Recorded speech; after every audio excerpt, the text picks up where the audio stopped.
노인은 왜 사기를 잘 당하는 걸까요? 노인이 사기에 취약한 것은 외로움, 고독감 등 정서적인 면을 파고들어 판단력을 흐트려 놓기 때문이라고 합니다. 노인 사기 피해가 증가하고 있다는 것은 그만큼 사회적으로 고립된 노인이 많다는 것을 보여준다고 합니다. 즐겁게 공연 보시고 매장에 잠시만 들리시면 됩니다. 이 제품을 사용하시면 비가 내릴 때마다 쑤시던 무릎이 싹 낫고 중풍도 예방할 수 있습니다. 이것만 먹으면 혈압, 당뇨 안 낫는 병이 없어요. 이런 말들은 사기꾼들이 쓰는 고전적으로 쓰는 말들입니다. 십수년 전부터 성행하던 교과서적인 수법의 사기 행각이 끊이지 않는 이유는 무엇일까요? 중노년층이 겪게 되는 사회적, 심리적 변화는 사기 범죄에 취약해지는 원인이라고 지적합니다. 기본적으로 중노년층은 직장에서 은퇴해 경제적인 여유가 없는 경우가 많습니다. 자식에게 의지하거나 퇴직금, 연금 등 그동안 벌어놓은 돈을 쓰면서 예전보다 경제적 여건이 나빠지는 경향이 있습니다. 그렇다 보니 제품을 저렴하게 살 수 있다거나 투자하면 고수익을 올릴 수 있다는 말에 현혹되기가 쉽습니다. 또 몸이 아픈 상태에서 만병통치약이 있다고 하는 유혹에 흔들리는 건 어쩌면 본능적일지도 모릅니다. 이처럼 자신의 불안정한 현실이 쉽게 사기를 당하는 원인이 되는 것입니다. 사기를 막을 수 있는 방법은 무엇일까요? 오늘은 전통적인 수법의 사기 피해 유형 몇 가지 말씀드리고 언론에 나왔던 실제 피해 사례를 전해드릴까 합니다. 사기를 예방할 수 있는 4가지 실천 방법과 상황별 대처법 6가지를 말씀드리겠습니다. 다음은 전형적인 사기 유형 10가지입니다. 첫 번째, 불법 홍보관 사기. 홍보기관이라고 하면서 마치 세일을 해주는 것처럼 하고 사은품으로 고가의 제품을 준다고 하고 여러 질병을 고칠 수 있다고 하면서 제품을 구입하게 하는 사기입니다. 기사에도 나왔던 실제 피해 사례를 들어보시겠습니다. 남편은 아침에 나가 저녁 늦게 집에 들어오기 일쑤였고 아들은 결혼 후 따로 살고 있는 60대 모 할머니는 집에 홀로 있는 시간이 많다 보니 우울증까지 걸릴 지경이었다. 이러던 차에 옆집 사는 동년배 주부가 춤도 추고 노래도 가르쳐주는 재미난 곳이 있다고 할머니를 꼬드겼다. 이것이 화근이었다. 처음 한 달은 옆집 주부 말처럼 홍보관이 삶의 활력이었다.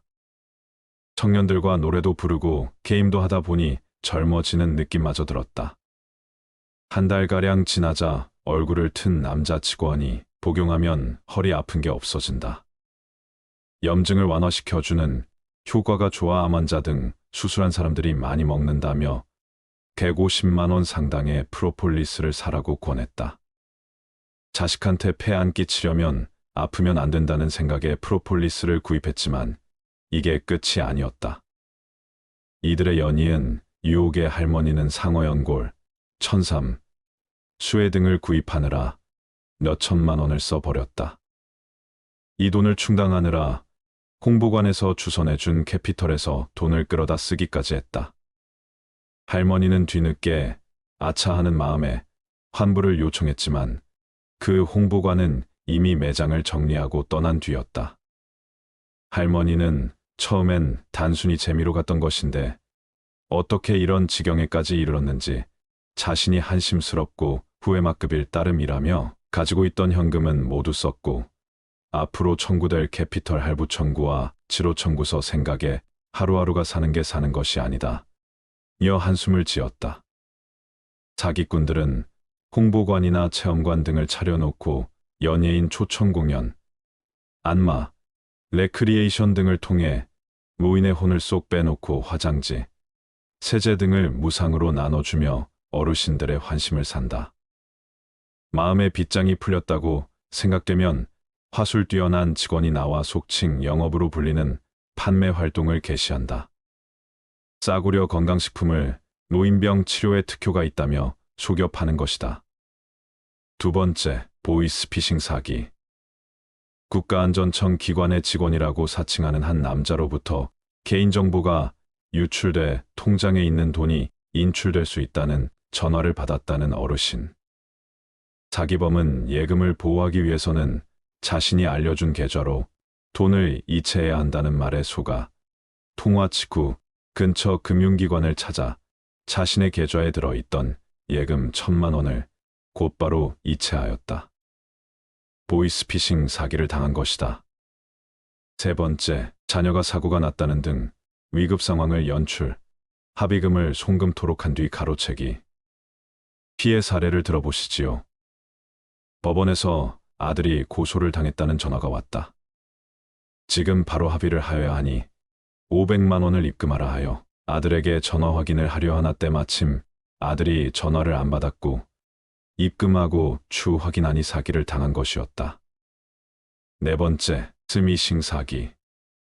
문자 메시지를 이용한 스미싱은 소액 결제를 유도하는 새로운 형태의 휴대폰 해킹 수법이다. 가상화폐에 대한 관심을 악용한 스미싱 범죄도 증가하면서 이에 대한 주의도 요구된다. 스미싱이란 문자 메시지 SMS와 피싱의 합성어로 악성 앱 주소가 포함된 휴대폰 문자를 대량 전송 후 이용자가 악성 앱을 설치하도록 유도해 금융 개인 정보 등을 탈취하는 사기 수법이다. 다섯 번째, 부동산 사기. 최근에는 집을 매수하려는 계약자를 상대로 사기를 칠 요량으로 사전에 사기꾼들이 집주인과 월세로 계약을 하고 중개업소에 전세로 매물을 내놓아 목돈을 챙기는 수법이 유행하고 있다. 심지어 중개업 등록증을 빌려 중개업자와 집주인 행세를 하면서 서민들의 뒤통수를 치는 경우도 있다. 기획부동산 사기도 있다. 경기도의 한 야산을 전원주택 부지로 싸게 내놓는다는 광고를 일간지에 실은 사기단이 있었다. 노년을 전원생활을 해보자 해서 퇴직금을 털어 투자한 투자자가 무려 140여 명이나 된다. 하지만 사기꾼은 140억 원에 달하는 돈만 챙기고 도주하였다고 한다. 토지가 전원주택 용지나 상업 용지 등으로 용도 변경되거나 개발될 가능성이 있다고 말하여 토지를 구입했으나 개발이나 용도 변경 계획이 없는 토지로 밝혀진 경우도 있다. 여섯 번째, 투자 사기. 평생을 샐러리맨으로 살아온 60대 남자는 사기로 퇴직금 5천만 원을 전부 날렸다. 정부가 추진하는 100조 원 규모의 컴퓨터 사업에 투자하면 큰 돈을 벌 수 있다는 사기꾼의 말에 속은 것이다. 피해자는 실제 컴퓨터 사진까지 보여주는데 안 넘어갈 수 없었다고 한다. 사기가 입증되더라도 범인은 잠적하거나 외국으로 도피한 경우가 많고 사기꾼을 잡더라도 돈을 빼돌린 상태여서 피해액을 보상받기도 거의 불가능하다고 한다. 일곱 번째, 사칭 사기. 공무원 등을 사칭하여 기초생활생계비 또는 의료급여를 받게 해준다고 접근해 주민등록증을 받아 휴대전화 등을 할부로 구매하거나 신청비 등을 빙자한 돈 뜯어내기이다. 사기 전과 유법 남자는 지방의 80대 모할머니에게 찾아가 며느리의 사촌동생인데 차가 고장났으니 수리비를 빌려달라며 10여만을 받아 가로챘다. 같은 수법으로 홀로 사는 노인에게 접근해 총 8회에 걸쳐 100여만 원 상당을 편취했다. 지방에 사는 80대 할아버지의 집에 면사무소 직원이라는 남자가 경로연금을 주러 왔다며 찾아왔다. 남자는 수표를 주며 거스름 돈을 요구했고 할아버지가 마침 현금을 갖고 있지 않자 100m가량 떨어진 곳에 주차된 차에 가면 직원이 선물을 주니 그거라도 받으라고 말했다. 할아버지가 선물을 받아 집에 돌아오니 그 남자가 집안의 금품을 털어 달아나 버린 뒤였다. 지방의 한 도시에서는 집에 혼자 있는 노인에게 아들의 어릴 적 친구인데 아들 심부름을 하러 왔다며 통장과 도장을 받아 돈을 인출해 달아나는 일이 벌어졌고 한 70대 할머니에게는 생계비를 지급한다며 신청 비용 2만 원을 받아 가로채는 범죄가 일어나기도 했다. 홀로 집에 있는 노인 집에 사회복지사라고 속여 방문. 가입비 10만 원을 내면 매달 10만 원씩 현금과 쌀 10kg 등의 혜택이 주어진다고 하며 통장과 도장을 받아냈다. 8번째, 관광이나 온천을 싼 값에 시켜준다고 한 뒤 물건 비싸게 팔기. 무료로 여행을 보내준다고 하고 여행지에서 건강보조식품이나 약품 등의 비싼 상품을 강매하기. 공연 행사를 내세워 오락, 안마 등을 제공한 뒤 저질 식품을 고가에 팔기. 역대합실에서 건강보조식품을 사면 목걸이 등 귀금속을 사은품으로 준다고 하고 나중에 값을 청구하기. 9번째, 상품 이용권이 당첨됐다고 한 뒤 카드로 대금 청구하기. 전화나 방문 판매로 물건 등을 무료로 일단 써보라는 식으로 말하지만 나중에 과다한 비용을 청구하는 사기다. 10번째, 가스안전 점검원 등을 4층의 집에 들어와 비싼 제품 판매하기. 보일러를 무료로 점검해준다며 접근해 멀쩡한 것을 수리하는 척하고 과도한 수리비 청구하기. 의료보험공단, 세무서라고 전화가 와서 환급금을 받아가라면서 개인정보를 묻고 개인정보를 빼가서 불법 대출 등에 악용하기 등입니다. 여러분, 중년, 노년층이 겪게 되는 외로움도 사기 범죄자들에겐 좋은 미끼가 됩니다. 중년, 노년층은 직장에서 은퇴해 대인관계가 좁아지거나 가족과 떨어져 혼자 사는 경우가 생깁니다. 자립심보다는 남의 판단과 행동에 의존하려는 성향이 강해지고 자신의 실수가 자식에게 알려지는 것을 극히 꺼리게 되는 마음으로 손해를 보고 그냥 덮어버리게 되는 성향이 사기꾼들에게 손쉬운 약점으로 잡히게 되는 것 같습니다. 그런 노인들에게 친절하고 따뜻하게 말을 걸어주는 이들은 범죄자가 아닌 반가운 존재로 보일 수밖에 없습니다.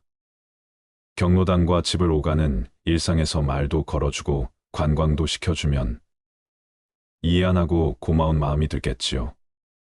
그 때문에 물건을 사게 되는 경우도 많습니다. 실제로 사기 피해를 본 노인의 상당수는 자신이 피해를 본 사실조차 제대로 모르고 범죄자를 좋은 사람이라고 생각할 때도 많았습니다. 이외에 가상화폐 관련 불법 다단계도 기승을 부리고 있다. 정보를 습득할 기회가 적은 고령층을 노려 다단계 방식으로 회원을 모집하도록 하고 고수익을 장담하며 현혹하는 사례들이 적지 않게 벌어지고 있는 것이다. 사기 피해, 어떻게 막을 것인가? 피해 유형에 따라 대비책은 조금씩 다를 수 있겠죠. 사기 예방을 위해서는 다음 4가지를 꼭 실천하세요. 첫 번째, 합리적 의심. 합리적인 의심을 한다 물품에 대하여 올바른 판단을 할 수 있는 능력을 기른다. 두 번째, 단호한 거절. 불합리하다는 생각이 들면 단호하게 거절한다. 세 번째, 꼼꼼한 확인. 업체의 상술이나 유혹에 넘어가 충동적으로 물품을 구입한 경우 반드시 14일 이내에 업체의 내용 증명 우편을 발송하면 계약을 취소할 수 있다. 일부 업체에서는 물품만 주고 소비자에게 계약서를 주지 않는 경우가 있는데 이 경우 대금 청구서를 받고 주소지를 알게 된 날로부터 14일 이내 취소가 가능하다. 단, 상품이 훼손되면 취소를 할 수 없으므로 상품은 개봉하거나 훼손하지 말고 잘 보관한다. 제품을 구매할 때는 반드시 환불, 해약, 취소 조건을 확인한다. 건강보조식품이나 약은 공인기관의 검사 필증이나 제품 품질 인증서가 있는지 확인한다. 금전거래를 할 경우 반드시 차용증을 받아둔다. 녹취 등 법적 증거를 만든다. 네 번째, 충분한 상담. 잘 모르면 가족, 주변에 충분히 상담하셔야 합니다. 위 4가지를 명심하면 심각한 피해를 막을 수 있습니다. 노인이 있는 댁에서는 가족들 모르게 노인이 물품을 들고 오면 혹시 방문 판매 피해 여부를 확인하여 신속한 대처를 한다. 다음은 상황별 피해 대처법 6가지입니다. 첫 번째, 돈거래를 할 경우. 일정 금액 이상의 돈거래를 할 때는 반드시 주변에 물어보고 하라. 사기범죄자들을 만나지 않는 것이 최선입니다. 사기꾼들을 만나면 현란한 말솜씨와 행동에 정상적인 판단을 하기 어렵기 때문입니다. 또 일정 금액 이상의 돈 거래를 할 때는 미리 주변에 알리고 두세 번 확인해야 피해를 막을 수 있습니다. 만약에 이미 거액의 물건을 구매했을 땐 상품의 포장을 뜯거나 훼손하지 않는 게 중요합니다. 사기꾼들은 이런 점을 피하려고 일부러 안의 내용을 확인해주는 척하거나 식품이면 한번 드셔보시라면서 해당 물건의 포장을 뜯으려 하는 경우가 많습니다. 이럴 땐 견본을 보여달라거나 시식하겠다는 식으로 대응하는 것이 좋습니다. 두 번째, 기관을 사칭한 제품 판매 신화선 사람이 사람을 모집할 때는 해당 동사무소나 구청 등의 사실 여부를 확인하세요.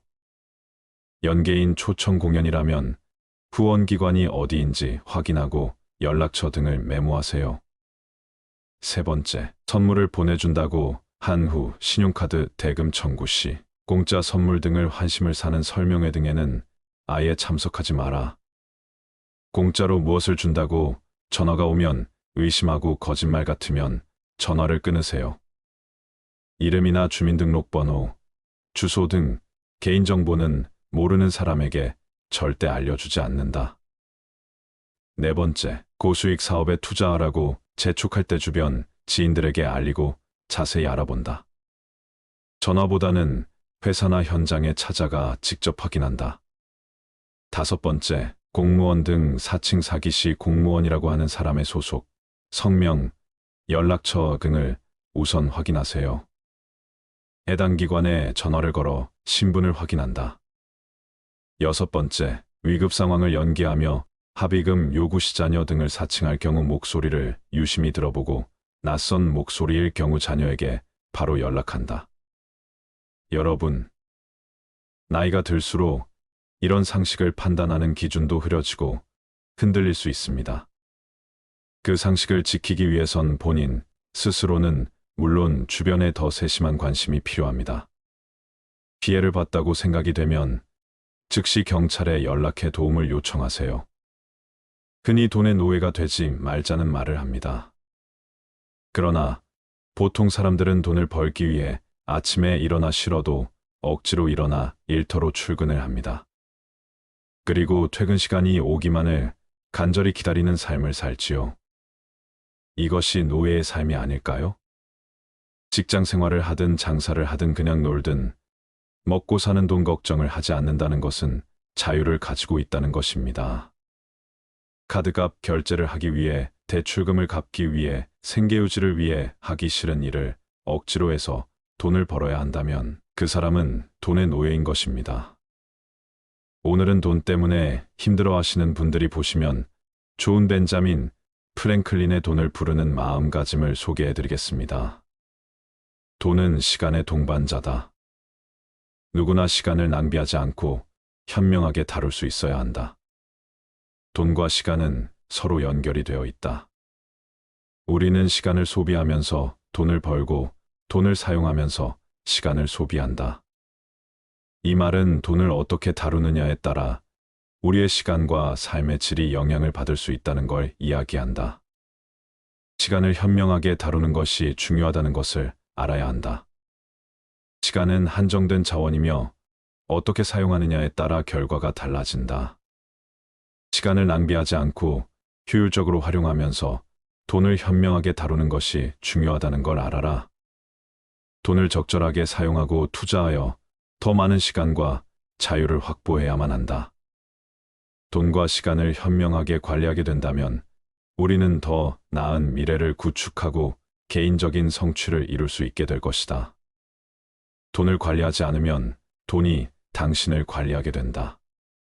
살다 보면 돈이 개인의 삶과 선택에 큰 영향을 미치는 것을 알고 느꼈을 것이다. 돈은 우리가 생활하는데 필요한 자원이지만 돈을 적절히 관리하지 않으면 돈이 우리를 지배하게 되는 상황이 발생하게 된다. 돈을 제어하지 않고 방치하게 된다면 돈에 의존하거나 돈의 노예가 되는 상황이 생기게 된다. 돈을 관리하지 않는다면 돈을 통해 우리의 선택과 행동이 결정되고 우리가 원하는 방향으로 삶을 살지 못하게 될 수도 있다는 걸 알아야 한다. 돈을 관리하고 제어하는 능력의 중요성을 기르는 것이 중요하다. 돈을 우리의 목표와 가치에 맞게 사용하고 절제와 통제의 힘을 기르는 것이 핵심이다. 개인의 자유와 삶의 품질을 향상시키기 위해 돈이 우리를 관리하기 전에 우리가 먼저 돈을 관리하도록 하자. 돈을 가치 있게 만들려면 돈을 저축하고 투자해야 한다. 우선 돈을 가치 있게 만들기 위해선 돈을 저축하는 것이 선행되어야 한다. 저축함으로써 우리는 미래를 위한 금융 안정성을 구축하고 금전적인 예비 자금을 마련할 수 있다. 저축은 급박한 상황이나 예상치 못한 비용에서 대비할 수 있게 해줄 것이다. 그 다음은 돈을 투자하는 것이 중요하다. 돈을 효과적으로 투자하는 방법을 배운다면 우리는 돈을 증가시키고 가치를 창출할 수 있게 된다. 돈을 가치 있게 만들고 싶다면 저축과 투자를 잘 병행해서 미래를 위한 경제적인 안정성을 구축하라. 장기적인 재무 목표 달성을 위해 노력하라. 미래를 위해 돈을 모으는 것은 현재의 삶을 위해 돈을 사용하는 것보다 더 중요하다. 우리는 미래를 대비하기 위해 금융적인 안전망과 비상 자금을 마련해야 한다. 돈을 모으는 것은 예상치 못한 상황에 대비하고 금전적인 안정성을 확보하는 데 도움이 될 것이다. 당신이 만약 재정적인 부분에서 안정감과 자유를 중요시한다면 미래를 위해 돈 모으기를 열심히 하라. 돈을 모으려면 단기적인 만족이나 소비에 치우쳐 견제의 삶을 위해 돈 쓰는 것을 아껴야 한다. 견제의 삶을 위해 돈을 사용할 때는 신중하고 목적의식을 가져야 한다. 그리고 미래를 위한 계획에 부합하는지 신중히 따져보아라. 견제의 삶을 향상시키면서도 미래에 대한 준비를 갖추기 위해 단기적인 소비에 치우치지 마라. 절약은 번영의 첫 번째 단계이다.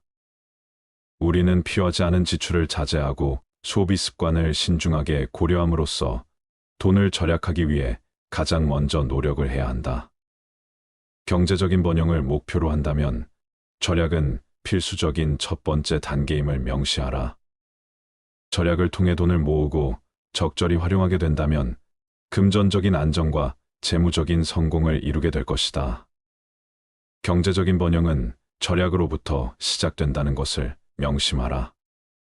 절약은 안정과 미래에 대한 준비를 위한 필수적인 요소이며 재정적인 성공을 위한 첫 번째 단계이다. 현명한 사람은 돈을 저축하고 바보는 돈을 낭비한다. 현명한 사람은 소비와 저축 사이의 균형을 잘 유지하며 돈을 지혜롭게 사용할 것이다.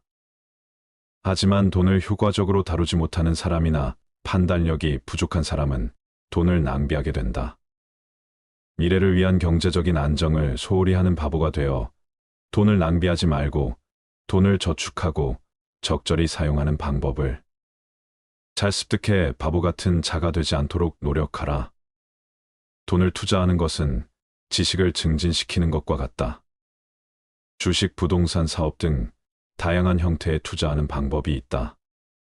미래의 수익을 창출할 수 있는 기회에 투자하는 능력을 기르기 위해 노력하라.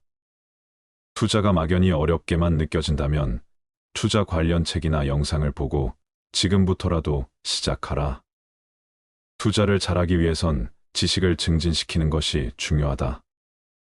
지식은 우리가 경험과 학습을 통해 배울 수 있다. 가만히 있는다고 해서 누가 알려주고 대신해 줄 수 없다는 것이다. 스스로 지식을 쌓기 위해 노력하고 개인의 인지적인 영역을 넓혀라. 돈을 투자하는 것은 우리가 지식을 증진시키는 것과 비슷하기 때문이다. 우리는 새로운 경험을 통해 배우고 자기 개발을 함으로써 투자 또한 잘할 수 있게 될 것이다. 돈을 사랑하면 그것이 당신을 사랑하지만 돈에 사로잡히면 그것이 당신을 지배할 것이다. 돈과의 관계에서는 적절한 균형과 태도를 유지하는 것이 중요하다. 돈을 사랑한다는 것은 우리가 돈을 가치 있게 여기고 돈을 적절히 다루고 활용할 준비가 되어 있어야 한다는 것을 이야기한다. 이런 태도를 갖게 된다면 돈은 우리에게 긍정적인 영향을 미치고 우리는 돈을 통해 목표를 달성하고 성취감을 얻게 될 것이다. 반대로 돈을 너무 집착하고 지나치게 중요시하게 되는 상대는 조심해야 한다. 돈에 사로잡힌 사람은 돈을 통제하지 못하고 돈에 의해 지배되는 경향을 보일 것이다. 우리는 돈을 얻기 위해 모든 것을 희생하거나 돈을 쫓는 욕망에 사로잡혀 자신의 가치와 목표를 잊어버릴 수 있다. 따라서 돈과의 관계에서 적절한 균형을 유지하고 적절한 태도를 가져야 한다는 것을 명심하라. 돈은 우리에게 도구와 자원의 역할임을 명심하라. 돈은 친구를 만들어 주지만 친구를 대체해서는 안 된다. 돈은 우리가 사회적인 관계에 있어서 더 많은 기회를 만들어 주고 편안한 삶을 즐기게 해주는 요소임은 분명하다. 하지만 돈이 친구를 대체해서는 안 된다는 것을 명심하라. 돈만으로는 진정한 우정과 사회적인 연결을 만들어 낼 수 없다는 것이다. 돈은 우리의 삶을 풍요롭게는 만들어 주지만 그 자체로 우리와의 감정적인 연결을 줄 수는 없다. 돈을 통해 친구를 대체하거나 친구의 가치를 소홀히 여기지 않아야 한다는 것을 이야기한다. 돈을 효과적으로 활용하면서도 감정적인 연결과 사회적인 관계를 소중히 여겨야 한다. 돈은 교육의 최고의 힘 중 하나이다. 돈을 가지고 있으면 교육에 필요한 자원과 기회를 확보할 수 있을 것이다. 무조건 돈이 있어야 한다는 것이 아니라 돈이 있다면 더 많은 기회를 가질 수 있다는 것을 이야기하고 싶다. 우리가 교육에 투자하고 조금 더 성장하고 싶다는 마음이 있다면 돈을 잘 활용해야 한다.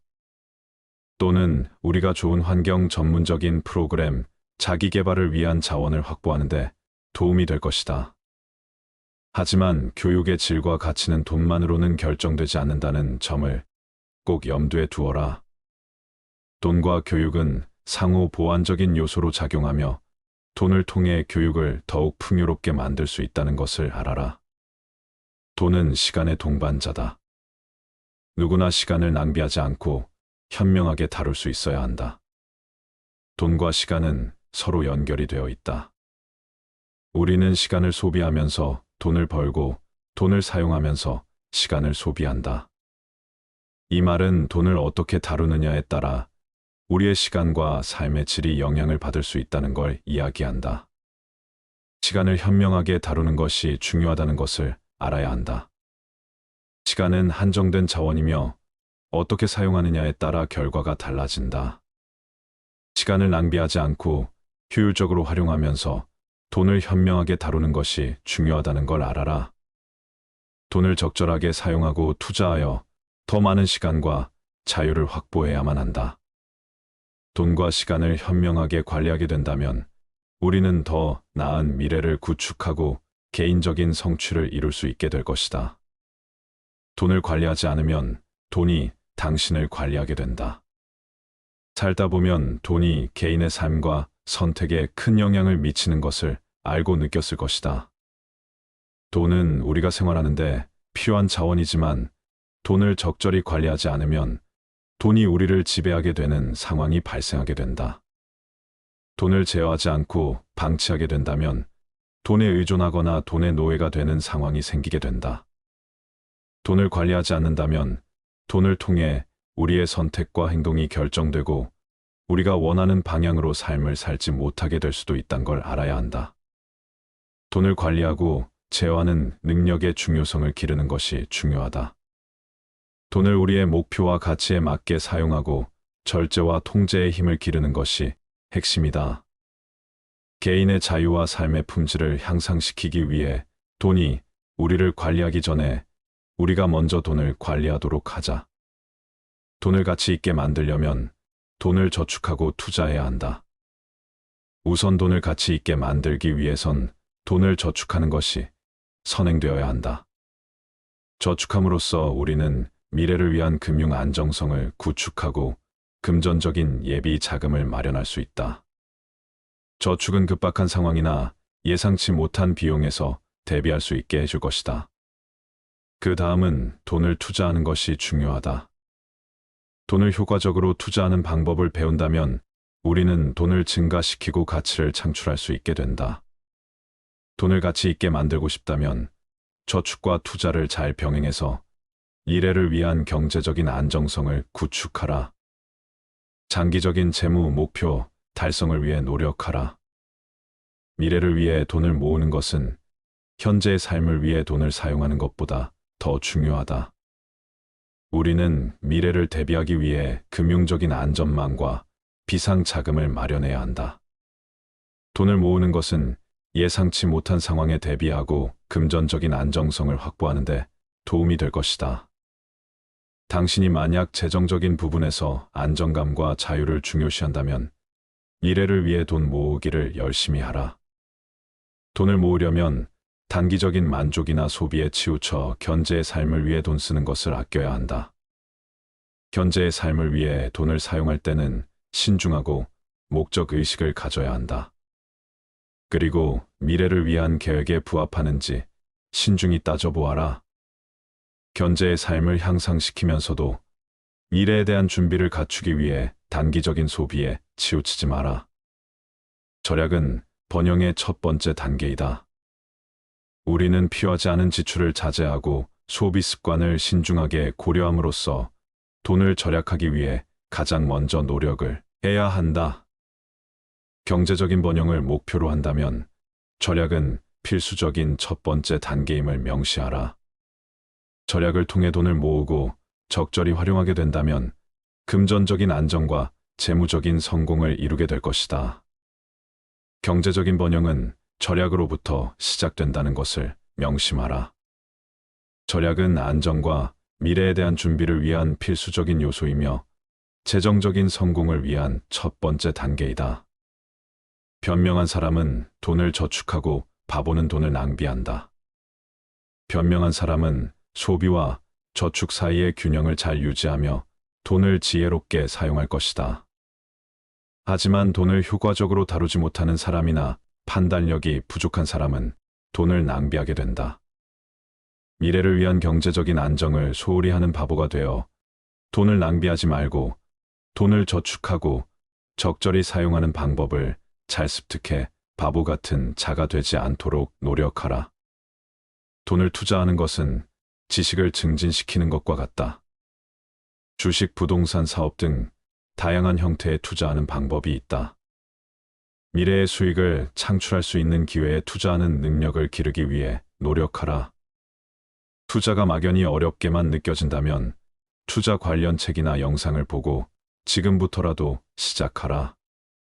투자를 잘하기 위해선 지식을 증진시키는 것이 중요하다. 지식은 우리가 경험과 학습을 통해 배울 수 있다. 가만히 있는다고 해서 누가 알려주고 대신해 줄 수 없다는 것이다. 스스로 지식을 쌓기 위해 노력하고 개인의 인지적인 영역을 넓혀라. 돈을 투자하는 것은 우리가 지식을 증진시키는 것과 비슷하기 때문이다. 우리는 새로운 경험을 통해 배우고 자기 개발을 함으로써 투자 또한 잘할 수 있게 될 것이다. 돈을 사랑하면 그것이 당신을 사랑하지만 돈에 사로잡히면 그것이 당신을 지배할 것이다. 돈과의 관계에서는 적절한 균형과 태도를 유지하는 것이 중요하다. 돈을 사랑한다는 것은 우리가 돈을 가치 있게 여기고 돈을 적절히 다루고 활용할 준비가 되어 있어야 한다는 것을 이야기한다. 이런 태도를 갖게 된다면 돈은 우리에게 긍정적인 영향을 미치고 우리는 돈을 통해 목표를 달성하고 성취감을 얻게 될 것이다. 반대로 돈을 너무 집착하고 지나치게 중요시하게 되는 상태는 조심해야 한다. 돈에 사로잡힌 사람은 돈을 통제하지 못하고 돈에 의해 지배되는 경향을 보일 것이다. 우리는 돈을 얻기 위해 모든 것을 희생하거나 돈을 쫓는 욕망에 사로잡혀 자신의 가치와 목표를 잊어버릴 수 있다. 따라서 돈과의 관계에서 적절한 균형을 유지하고 적절한 태도를 가져야 한다는 것을 명심하라. 돈은 우리에게 도구와 자원의 역할임을 명심하라. 돈은 친구를 만들어 주지만 친구를 대체해서는 안 된다. 돈은 우리가 사회적인 관계에 있어서 더 많은 기회를 만들어 주고 편안한 삶을 즐기게 해주는 요소임은 분명하다. 하지만 돈이 친구를 대체해서는 안 된다는 것을 명심하라. 돈만으로는 진정한 우정과 사회적인 연결을 만들어 낼 수 없다는 것이다. 돈은 우리의 삶을 풍요롭게는 만들어 주지만 그 자체로 우리와의 감정적인 연결을 줄 수는 없다. 돈을 통해 친구를 대체하거나 친구의 가치를 소홀히 여기지 않아야 한다는 것을 이야기한다. 돈을 효과적으로 활용하면서도 감정적인 연결과 사회적인 관계를 소중히 여겨야 한다. 돈은 교육의 최고의 힘 중 하나이다. 돈을 가지고 있으면 교육에 필요한 자원과 기회를 확보할 수 있을 것이다. 무조건 돈이 있어야 한다는 것이 아니라 돈이 있다면 더 많은 기회를 가질 수 있다는 것을 이야기하고 싶다. 우리가 교육에 투자하고 조금 더 성장하고 싶다는 마음이 있다면 돈을 잘 활용해야 한다. 돈은 우리가 좋은 환경, 전문적인 프로그램, 자기 개발을 위한 자원을 확보하는 데 도움이 될 것이다.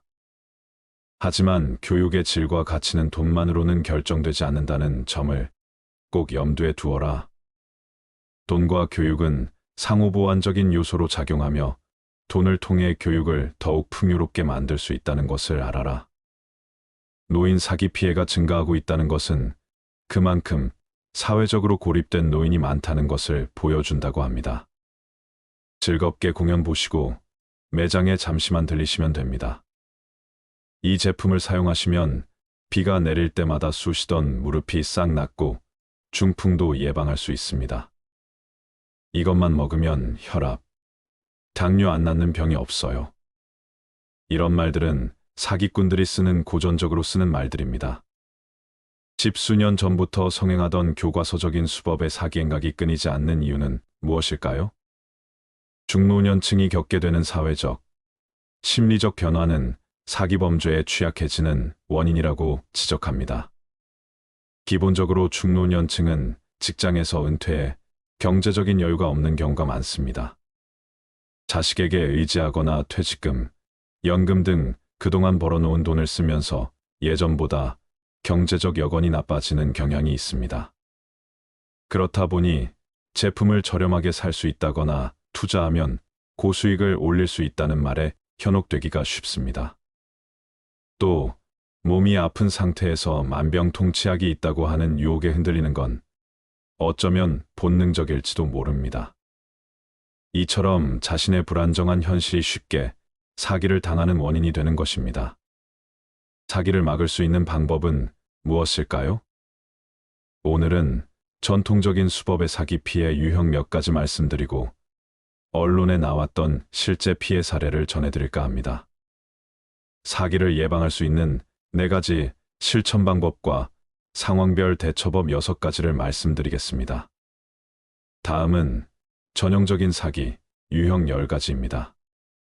첫 번째, 불법 홍보관 사기. 홍보기관이라고 하면서 마치 세일을 해주는 것처럼 하고 사은품으로 고가의 제품을 준다고 하고 여러 질병을 고칠 수 있다고 하면서 제품을 구입하게 하는 사기입니다. 기사에도 나왔던 실제 피해 사례를 들어보시겠습니다. 남편은 아침에 나가 저녁 늦게 집에 들어오기 일쑤였고 아들은 결혼 후 따로 살고 있는 60대 모 할머니는 집에 홀로 있는 시간이 많다 보니 우울증까지 걸릴 지경이었다. 이러던 차에 옆집 사는 동년배 주부가 춤도 추고 노래도 가르쳐주는 재미난 곳이 있다고 할머니를 꼬드겼다. 이것이 화근이었다. 처음 한 달은 옆집 주부 말처럼 홍보관이 삶의 활력이었다. 청년들과 노래도 부르고 게임도 하다 보니 젊어지는 느낌마저 들었다. 한 달가량 지나자 얼굴을 튼 남자 직원이 복용하면 허리 아픈 게 없어진다. 염증을 완화시켜주는 효과가 좋아 암 환자 등 수술한 사람들이 많이 먹는다며 150만 원 상당의 프로폴리스를 사라고 권했다. 자식한테 폐 안 끼치려면 아프면 안 된다는 생각에 프로폴리스를 구입했지만 이게 끝이 아니었다. 이들의 연이은 유혹의 할머니는 상어연골, 천삼, 수혜 등을 구입하느라 몇 천만 원을 써버렸다. 이 돈을 충당하느라 홍보관에서 주선해준 캐피털에서 돈을 끌어다 쓰기까지 했다. 할머니는 뒤늦게 아차하는 마음에 환불을 요청했지만 그 홍보관은 이미 매장을 정리하고 떠난 뒤였다. 할머니는 처음엔 단순히 재미로 갔던 것인데 어떻게 이런 지경에까지 이르렀는지 자신이 한심스럽고 후회만급일 따름이라며 가지고 있던 현금은 모두 썼고 앞으로 청구될 캐피털 할부 청구와 지로 청구서 생각에 하루하루가 사는 게 사는 것이 아니다. 여 한숨을 지었다. 사기꾼들은 홍보관이나 체험관 등을 차려놓고 연예인 초청 공연, 안마, 레크리에이션 등을 통해 노인의 혼을 쏙 빼놓고 화장지, 세제 등을 무상으로 나눠주며 어르신들의 환심을 산다. 마음의 빗장이 풀렸다고 생각되면 화술 뛰어난 직원이 나와 속칭 영업으로 불리는 판매 활동을 개시한다. 싸구려 건강식품을 노인병 치료에 특효가 있다며 속여 파는 것이다. 두 번째, 보이스피싱 사기. 국가안전청 기관의 직원이라고 사칭하는 한 남자로부터 개인정보가 유출돼 통장에 있는 돈이 인출될 수 있다는 전화를 받았다는 어르신.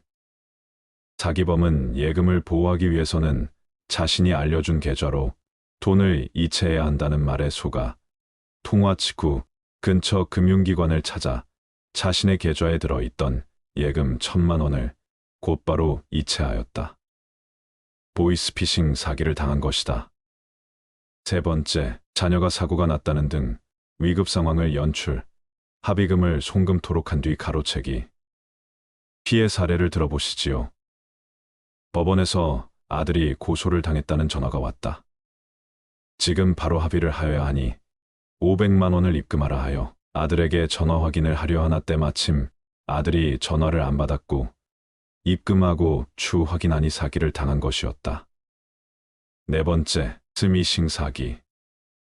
문자 메시지를 이용한 스미싱은 소액 결제를 유도하는 새로운 형태의 휴대폰 해킹 수법이다.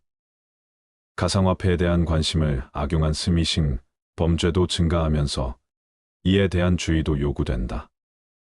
스미싱이란 문자 메시지 SMS와 피싱의 합성어로 악성 앱 주소가 포함된 휴대폰 문자를 대량 전송 후 이용자가 악성 앱을 설치하도록 유도해 금융 개인 정보 등을 탈취하는 사기 수법이다.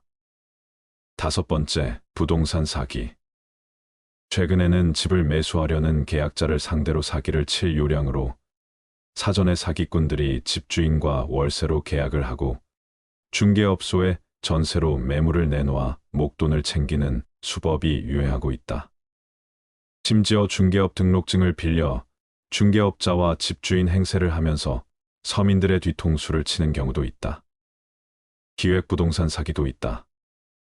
경기도의 한 야산을 전원주택 부지로 싸게 내놓는다는 광고를 일간지에 실은 사기단이 있었다. 노년을 전원생활을 해보자 해서 퇴직금을 털어 투자한 투자자가 무려 140여 명이나 된다. 하지만 사기꾼은 140억 원에 달하는 돈만 챙기고 도주하였다고 한다. 토지가 전원주택 용지나 상업 용지 등으로 용도 변경되거나 개발될 가능성이 있다고 말하여 토지를 구입했으나 개발이나 용도 변경 계획이 없는 토지로 밝혀진 경우도 있다. 여섯 번째, 투자 사기. 평생을 샐러리맨으로 살아온 60대 남자는 사기로 퇴직금 5천만 원을 전부 날렸다. 정부가 추진하는 100조 원 규모의 컴퓨터 사업에 투자하면 큰 돈을 벌 수 있다는 사기꾼의 말에 속은 것이다. 피해자는 실제 컴퓨터 사진까지 보여주는데 안 넘어갈 수 없었다고 한다. 사기가 입증되더라도 범인은 잠적하거나 외국으로 도피한 경우가 많고 사기꾼을 잡더라도 돈을 빼돌린 상태여서 피해액을 보상받기도 거의 불가능하다고 한다. 일곱 번째, 사칭 사기. 공무원 등을 사칭하여 기초생활생계비 또는 의료급여를 받게 해준다고 접근해 주민등록증을 받아 휴대전화 등을 할부로 구매하거나 신청비 등을 빙자한 돈 뜯어내기이다. 자기 전과 유법 남자는 지방의 80대 모할머니에게 찾아가 며느리의 사촌 동생인데 차가 고장났으니 수리비를 빌려달라며 10여만을 받아 가로챘다. 같은 수법으로 홀로 사는 노인에게 접근해 총 8회에 걸쳐 100여만 원 상당을 편취했다. 지방에 사는 80대 할아버지의 집에 면사무소 직원이라는 남자가 경로연금을 주러 왔다며 찾아왔다. 남자는 수표를 주며 거스름돈을 요구했고 할아버지가 마침 현금을 갖고 있지 않자 100m가량 떨어진 곳에 주차된 차에 가면 직원이 선물을 주니 그거라도 받으라고 말했다. 할아버지가 선물을 받아 집에 돌아오니 그 남자가 집안의 금품을 털어 달아나 버린 뒤였다. 지방의 한 도시에서는 집에 혼자 있는 노인에게 아들의 어릴 적 친구인데 아들 심부름을 하러 왔다며 통장과 도장을 받아 돈을 인출해 달아나는 일이 벌어졌고 한 70대 할머니에게는 생계비를 지급한다며 신청비용 2만 원을 받아 가로채는 범죄가 일어나기도 했다. 홀로 집에 있는 노인 집에 사회복지사라고 속여 방문. 가입비 10만 원을 내면 매달 10만 원씩 현금과 쌀 10kg 등의 혜택이 주어진다고 하며 통장과 도장을 받아냈다. 8번째, 관광이나 온천을 싼 값에 시켜준다고 한 뒤 물건 비싸게 팔기. 무료로 여행을 보내준다고 하고 여행지에서 건강보조식품이나 약품 등의 비싼 상품을 강매하기. 공연 행사를 내세워 오락, 안마 등을 제공한 뒤 저질 식품을 고가에 팔기. 역대합실에서 건강보조식품을 사면 목걸이 등 귀금속을 사은품으로 준다고 하고 나중에 값을 청구하기. 9번째, 상품 이용권이 당첨됐다고 한 뒤 카드로 대금 청구하기. 전화나 방문 판매로 물건 등을 무료로 일단 써보라는 식으로 말하지만 나중에 과다한 비용을 청구하는 사기다. 10번째, 가스안전점검원 등을 4층의 집에 들어와 비싼 제품 판매하기. 보일러를 무료로 점검해준다며 접근해 멀쩡한 것을 수리하는 척하고 과도한 수리비 청구하기. 의료보험공단, 세무서라고 전화가 와서 환급금을 받아가라면서 개인정보를 묻고 개인정보를 빼가서 불법 대출 등에 악용하기 등입니다. 여러분, 중년, 노년층이 겪게 되는 외로움도 사기 범죄자들에겐 좋은 미끼가 됩니다. 중년, 노년층은 직장에서 은퇴해 대인관계가 좁아지거나 가족과 떨어져 혼자 사는 경우가 생깁니다. 자립심보다는 남의 판단과 행동에 의존하려는 성향이 강해지고 자신의 실수가 자식에게 알려지는 것을 극히 꺼리게 되는 마음으로 손해를 보고 그냥 덮어버리게 되는 성향이 사기꾼들에게 손쉬운 약점으로 잡히게 되는 것 같습니다. 그런 노인들에게 친절하고 따뜻하게 말을 걸어주는 이들은 범죄자가 아닌 반가운 존재로 보일 수밖에 없습니다. 경로당과 집을 오가는 일상에서 말도 걸어주고 관광도 시켜주면 이해 안 하고 고마운 마음이 들겠지요. 그 때문에 물건을 사게 되는 경우도 많습니다. 실제로 사기 피해를 본 노인의 상당수는 자신이 피해를 본 사실조차 제대로 모르고 범죄자를 좋은 사람이라고 생각할 때도 많았습니다. 이외에 가상화폐 관련 불법 다단계도 기승을 부리고 있다. 정보를 습득할 기회가 적은 고령층을 노려 다단계 방식으로 회원을 모집하도록 하고 고수익을 장담하며 현혹하는 사례들이 적지 않게 벌어지고 있는 것이다. 사기 피해, 어떻게 막을 것인가? 피해 유형에 따라 대비책은 조금씩 다를 수 있겠죠. 사기 예방을 위해서는 다음 4가지를 꼭 실천하세요. 첫 번째, 합리적 의심. 합리적인 의심을 한다 물품에 대하여 올바른 판단을 할 수 있는 능력을 기른다. 두 번째, 단호한 거절. 불합리하다는 생각이 들면 단호하게 거절한다. 세 번째, 꼼꼼한 확인. 업체의 상술이나 유혹에 넘어가 충동적으로 물품을 구입한 경우 반드시 14일 이내에 업체의 내용 증명 우편을 발송하면 계약을 취소할 수 있다. 일부 업체에서는 물품만 주고 소비자에게 계약서를 주지 않는 경우가 있는데, 이 경우 대금 청구서를 받고 주소지를 알게 된 날로부터 14일 이내 취소가 가능하다. 단, 상품이 훼손되면 취소를 할 수 없으므로 상품은 개봉하거나 훼손하지 말고 잘 보관한다. 제품을 구매할 때는 반드시 환불, 해약, 취소 조건을 확인한다.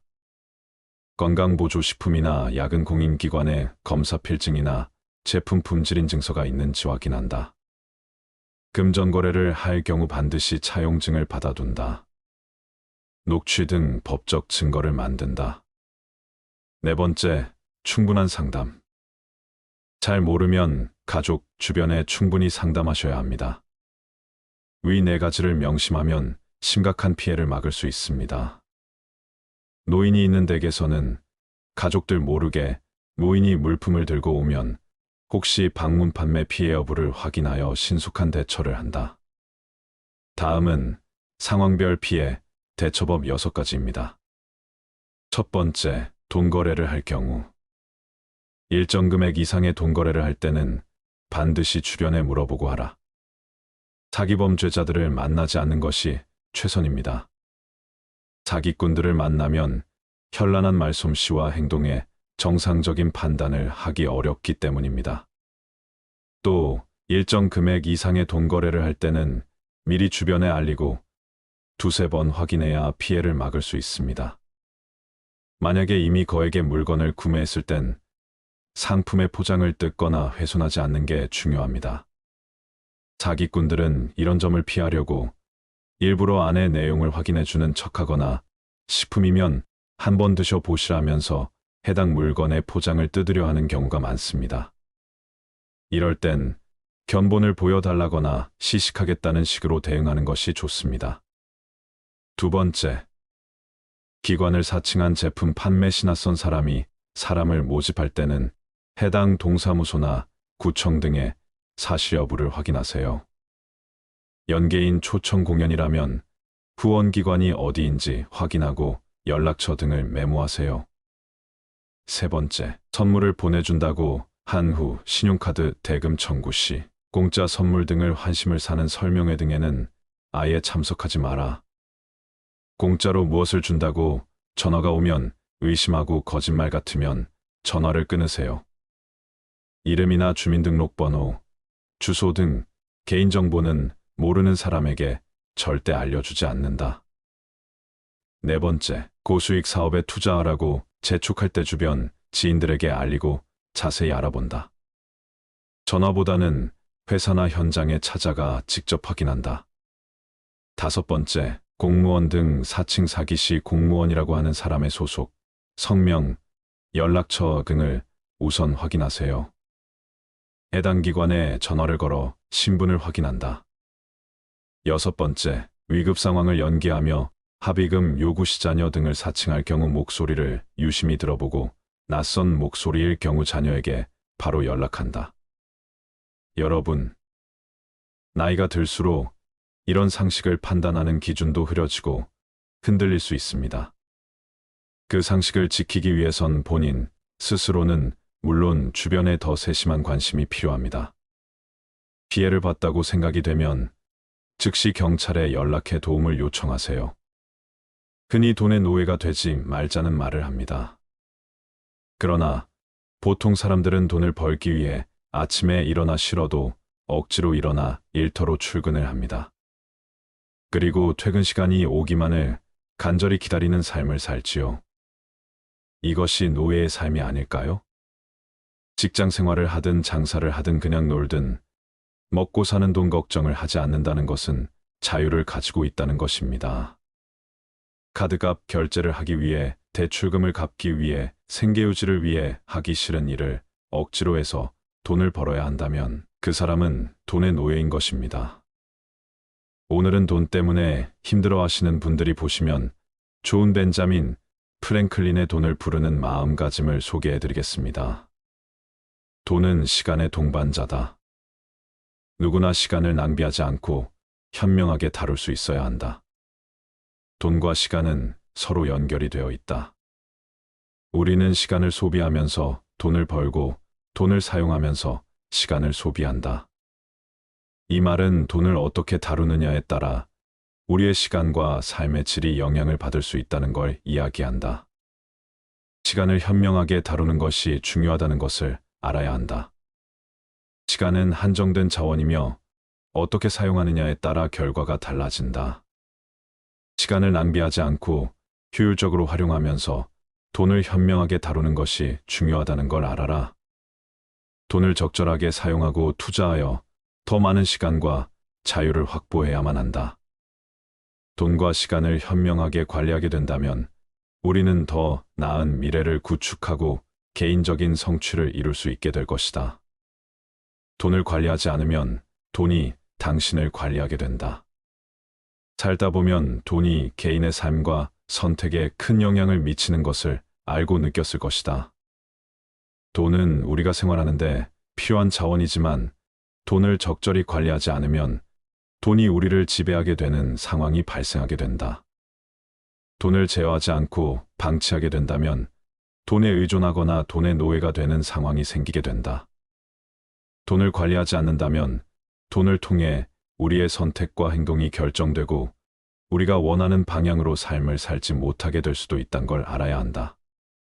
돈을 관리하고 제어하는 능력의 중요성을 기르는 것이 중요하다. 돈을 우리의 목표와 가치에 맞게 사용하고 절제와 통제의 힘을 기르는 것이 핵심이다. 개인의 자유와 삶의 품질을 향상시키기 위해 돈이 우리를 관리하기 전에 우리가 먼저 돈을 관리하도록 하자.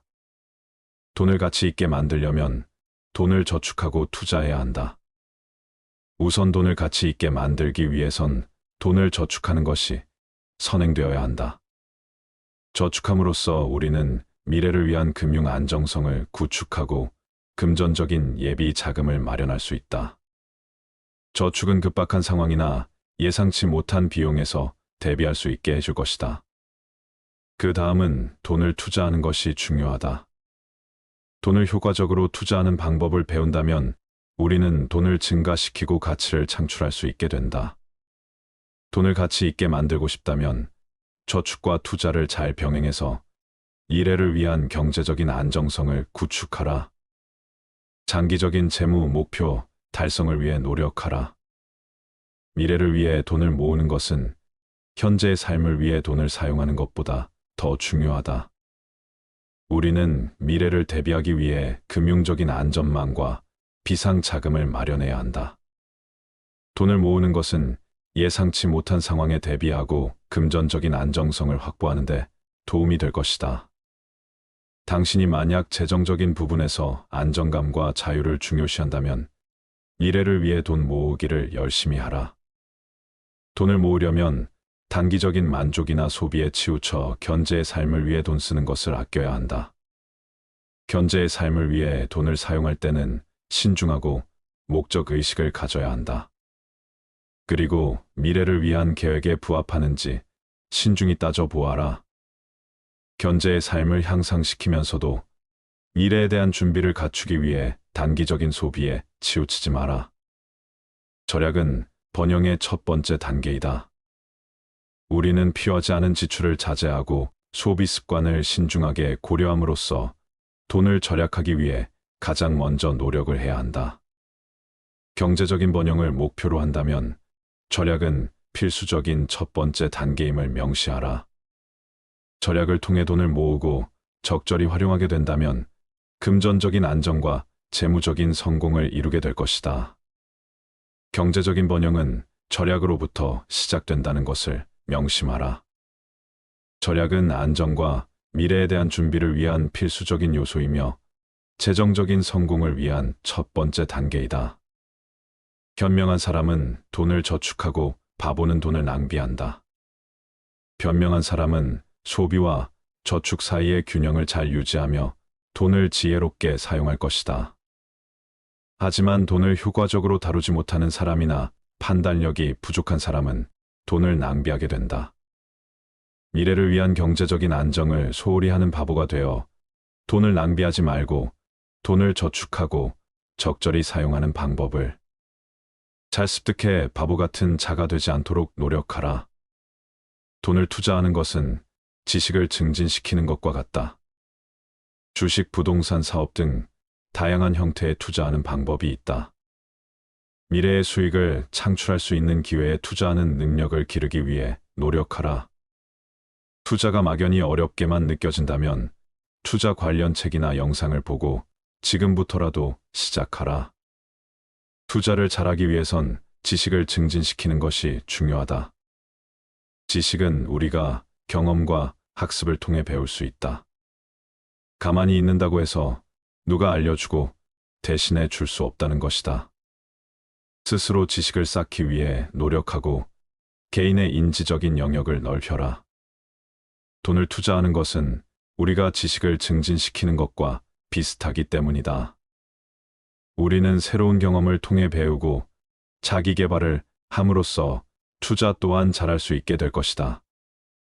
돈을 사랑하면 그것이 당신을 사랑하지만 돈에 사로잡히면 그것이 당신을 지배할 것이다. 돈과의 관계에서는 적절한 균형과 태도를 유지하는 것이 중요하다. 돈을 사랑한다는 것은 우리가 돈을 가치 있게 여기고 돈을 적절히 다루고 활용할 준비가 되어 있어야 한다는 것을 이야기한다. 이런 태도를 갖게 된다면 돈은 우리에게 긍정적인 영향을 미치고 우리는 돈을 통해 목표를 달성하고 성취감을 얻게 될 것이다. 반대로 돈을 너무 집착하고 지나치게 중요시하게 되는 상대는 조심해야 한다. 돈에 사로잡힌 사람은 돈을 통제하지 못하고 돈에 의해 지배되는 경향을 보일 것이다. 우리는 돈을 얻기 위해 모든 것을 희생하거나 돈을 쫓는 욕망에 사로잡혀 자신의 가치와 목표를 잊어버릴 수 있다. 따라서 돈과의 관계에서 적절한 균형을 유지하고 적절한 태도를 가져야 한다는 것을 명심하라. 돈은 우리에게 도구와 자원의 역할임을 명심하라. 돈은 친구를 만들어 주지만 친구를 대체해서는 안 된다. 돈은 우리가 사회적인 관계에 있어서 더 많은 기회를 만들어 주고 편안한 삶을 즐기게 해주는 요소임은 분명하다. 하지만 돈이 친구를 대체해서는 안 된다는 것을 명심하라. 돈만으로는 진정한 우정과 사회적인 연결을 만들어 낼 수 없다는 것이다. 돈은 우리의 삶을 풍요롭게는 만들어 주지만 그 자체로 우리와의 감정적인 연결을 줄 수는 없다. 돈을 통해 친구를 대체하거나 친구의 가치를 소홀히 여기지 않아야 한다는 것을 이야기한다. 돈을 효과적으로 활용하면서도 감정적인 연결과 사회적인 관계를 소중히 여겨야 한다. 돈은 교육의 최고의 힘 중 하나이다. 돈을 가지고 있으면 교육에 필요한 자원과 기회를 확보할 수 있을 것이다. 무조건 돈이 있어야 한다는 것이 아니라 돈이 있다면 더 많은 기회를 가질 수 있다는 것을 이야기하고 싶다. 우리가 교육에 투자하고 조금 더 성장하고 싶다는 마음이 있다면 돈을 잘 활용해야 한다. 또는 우리가 좋은 환경 전문적인 프로그램, 자기 개발을 위한 자원을 확보하는 데 도움이 될 것이다. 하지만 교육의 질과 가치는 돈만으로는 결정되지 않는다는 점을 꼭 염두에 두어라. 돈과 교육은 상호 보완적인 요소로 작용하며 돈을 통해 교육을 더욱 풍요롭게 만들 수 있다는 것을 알아라. 돈은 시간의 동반자다. 누구나 시간을 낭비하지 않고 현명하게 다룰 수 있어야 한다. 돈과 시간은 서로 연결이 되어 있다. 우리는 시간을 소비하면서 돈을 벌고 돈을 사용하면서 시간을 소비한다. 이 말은 돈을 어떻게 다루느냐에 따라 우리의 시간과 삶의 질이 영향을 받을 수 있다는 걸 이야기한다. 시간을 현명하게 다루는 것이 중요하다는 것을 알아야 한다. 시간은 한정된 자원이며 어떻게 사용하느냐에 따라 결과가 달라진다. 시간을 낭비하지 않고 효율적으로 활용하면서 돈을 현명하게 다루는 것이 중요하다는 걸 알아라. 돈을 적절하게 사용하고 투자하여 더 많은 시간과 자유를 확보해야만 한다. 돈과 시간을 현명하게 관리하게 된다면 우리는 더 나은 미래를 구축하고 개인적인 성취를 이룰 수 있게 될 것이다. 돈을 관리하지 않으면 돈이 당신을 관리하게 된다. 살다 보면 돈이 개인의 삶과 선택에 큰 영향을 미치는 것을 알고 느꼈을 것이다. 돈은 우리가 생활하는데 필요한 자원이지만 돈을 적절히 관리하지 않으면 돈이 우리를 지배하게 되는 상황이 발생하게 된다. 돈을 제어하지 않고 방치하게 된다면 돈에 의존하거나 돈의 노예가 되는 상황이 생기게 된다. 돈을 관리하지 않는다면 돈을 통해 우리의 선택과 행동이 결정되고 우리가 원하는 방향으로 삶을 살지 못하게 될 수도 있다는 걸 알아야 한다. 돈을 관리하고 제어하는 능력의 중요성을 기르는 것이 중요하다. 돈을 우리의 목표와 가치에 맞게 사용하고 절제와 통제의 힘을 기르는 것이 핵심이다. 개인의 자유와 삶의 품질을 향상시키기 위해 돈이 우리를 관리하기 전에 우리가 먼저 돈을 관리하도록 하자. 돈을 가치 있게 만들려면 돈을 저축하고 투자해야 한다. 우선 돈을 가치 있게 만들기 위해선 돈을 저축하는 것이 선행되어야 한다. 저축함으로써 우리는 미래를 위한 금융 안정성을 구축하고 금전적인 예비 자금을 마련할 수 있다. 저축은 급박한 상황이나 예상치 못한 비용에서 대비할 수 있게 해줄 것이다. 그 다음은 돈을 투자하는 것이 중요하다. 돈을 효과적으로 투자하는 방법을 배운다면 우리는 돈을 증가시키고 가치를 창출할 수 있게 된다. 돈을 가치 있게 만들고 싶다면 저축과 투자를 잘 병행해서 미래를 위한 경제적인 안정성을 구축하라. 장기적인 재무 목표 달성을 위해 노력하라. 미래를 위해 돈을 모으는 것은 현재의 삶을 위해 돈을 사용하는 것보다 더 중요하다. 우리는 미래를 대비하기 위해 금융적인 안전망과 비상 자금을 마련해야 한다. 돈을 모으는 것은 예상치 못한 상황에 대비하고 금전적인 안정성을 확보하는 데 도움이 될 것이다. 당신이 만약 재정적인 부분에서 안정감과 자유를 중요시한다면 미래를 위해 돈 모으기를 열심히 하라. 돈을 모으려면 단기적인 만족이나 소비에 치우쳐 현재의 삶을 위해 돈 쓰는 것을 아껴야 한다. 현재의 삶을 위해 돈을 사용할 때는 신중하고 목적 의식을 가져야 한다. 그리고 미래를 위한 계획에 부합하는지 신중히 따져보아라. 현재의 삶을 향상시키면서도 미래에 대한 준비를 갖추기 위해 단기적인 소비에 치우치지 마라. 절약은 번영의 첫 번째 단계이다. 우리는 필요하지 않은 지출을 자제하고 소비 습관을 신중하게 고려함으로써 돈을 절약하기 위해 가장 먼저 노력을 해야 한다. 경제적인 번영을 목표로 한다면 절약은 필수적인 첫 번째 단계임을 명시하라. 절약을 통해 돈을 모으고 적절히 활용하게 된다면 금전적인 안정과 재무적인 성공을 이루게 될 것이다. 경제적인 번영은 절약으로부터 시작된다는 것을 명심하라. 절약은 안정과 미래에 대한 준비를 위한 필수적인 요소이며 재정적인 성공을 위한 첫 번째 단계이다. 변명한 사람은 돈을 저축하고 바보는 돈을 낭비한다. 변명한 사람은 소비와 저축 사이의 균형을 잘 유지하며 돈을 지혜롭게 사용할 것이다. 하지만 돈을 효과적으로 다루지 못하는 사람이나 판단력이 부족한 사람은 돈을 낭비하게 된다.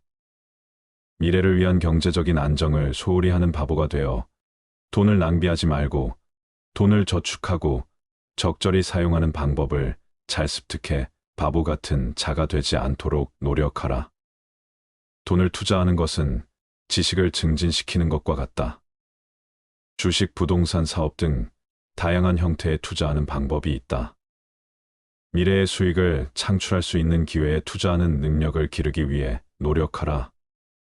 투자가 막연히 어렵게만 느껴진다면 투자 관련 책이나 영상을 보고 지금부터라도 시작하라. 투자를 잘하기 위해선 지식을 증진시키는 것이 중요하다. 지식은 우리가 경험과 학습을 통해 배울 수 있다. 가만히 있는다고 해서 누가 알려주고 대신해 줄 수 없다는 것이다. 스스로 지식을 쌓기 위해 노력하고 개인의 인지적인 영역을 넓혀라. 돈을 투자하는 것은 우리가 지식을 증진시키는 것과 비슷하기 때문이다. 우리는 새로운 경험을 통해 배우고 자기 개발을 함으로써 투자 또한 잘할 수 있게 될 것이다. 돈을 사랑하면 그것이 당신을 사랑하지만 돈에 사로잡히면 그것이 당신을 지배할 것이다. 돈과의 관계에서는 적절한 균형과 태도를 유지하는 것이 중요하다. 돈을 사랑한다는 것은 우리가 돈을 가치 있게 여기고 돈을 적절히 다루고 활용할 준비가 되어 있어야 한다는 것을 이야기한다. 이런 태도를 갖게 된다면 돈은 우리에게 긍정적인 영향을 미치고 우리는 돈을 통해 목표를 달성하고 성취감을 얻게 될 것이다. 반대로 돈을 너무 집착하고 지나치게 중요시하게 되는 상태는 조심해야 한다. 돈에 사로잡힌 사람은 돈을 통제하지 못하고 돈에 의해 지배되는 경향을 보일 것이다. 우리는 돈을 얻기 위해 모든 것을 희생하거나 돈을 쫓는 욕망에 사로잡혀 자신의 가치와 목표를 잊어버릴 수 있다. 따라서 돈과의 관계에서 적절한 균형을 유지하고 적절한 태도를 가져야 한다는 것을 명심하라. 돈은 우리에게 도구와 자원의 역할임을 명심하라. 돈은 친구를 만들어 주지만 친구를 대체해서는 안 된다. 돈은 우리가 사회적인 관계에 있어서 더 많은 기회를 만들어 주고 편안한 삶을 즐기게 해주는 요소임은 분명하다. 하지만 돈이 친구를 대체해서는 안 된다는 것을 명심하라. 돈만으로는 진정한 우정과 사회적인 연결을 만들어낼 수 없다는 것이다. 돈은 우리의 삶을 풍요롭게는 만들어 주지만 그 자체로 우리와의 감정적인 연결을 줄 수는 없다. 돈을 통해 친구를 대체하거나 친구의 가치를 소홀히 여기지 않아야 한다는 것을 이야기한다. 돈을 효과적으로 활용하면서도 감정적인 연결과 사회적인 관계를 소중히 여겨야 한다. 돈은 교육의 최고의 힘 중 하나이다. 돈을 가지고 있으면 교육에 필요한 자원과 기회를 확보할 수 있을 것이다. 무조건 돈이 있어야 한다는 것이 아니라 돈이 있다면 더 많은 기회를 가질 수 있다는 것을 이야기하고 싶다. 우리가 교육에 투자하고 조금 더 성장하고 싶다는 마음이 있다면 돈을 잘 활용해야 한다.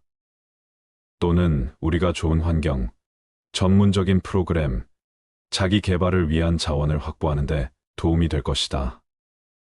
하지만 교육의 질과 가치는 돈만으로는 결정되지 않는다는 점을 꼭 염두에 두어라. 돈과 교육은 상호보완적인 요소로 작용하며 돈을 통해 교육을 더욱 풍요롭게 만들 수 있다는 것을 알아라.